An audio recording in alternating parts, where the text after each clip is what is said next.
तो बघा मुलांनो, या ठिकाणी एक एक्झाम्पल आहे जे की आपल्या मुलांना आवडलेलं होतं. बघा या ठिकाणी 3 ला 11 आहे, समसंबंध मधले हे उदाहरण आहे. 3 ला 11 तर 5 ला किती? तर बघा मुलांनो, या ठिकाणी ऑप्शन आहेत 27, 25, 19 आणि 36. तर यापैकी कोणतं उत्तर असेल बघा बरं.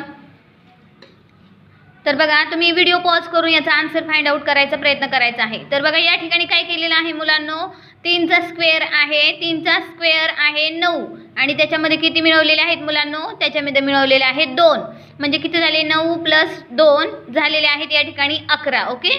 तर याच पद्धतीने आपल्याला काय करायचं आहे, 5 चा स्क्वेअर घ्यायचा आहे. 5 चा स्क्वेअर किती होतो मुलांनो, 25 प्लस त्याच्यामध्ये 2 करायचे आहेत. मग किती होईल, किती होतील बघा बरं, 25 + 2 या ठिकाणी किती झालेले आहेत, 27. पहिल्याच क्रमांकाचा ऑप्शन या ठिकाणी काय आहे, करेक्ट आहे. ओके. तर अशा पद्धतीने आपण सर्व प्रकारे विचार करून आन्सर शोधण्याचा प्रयत्न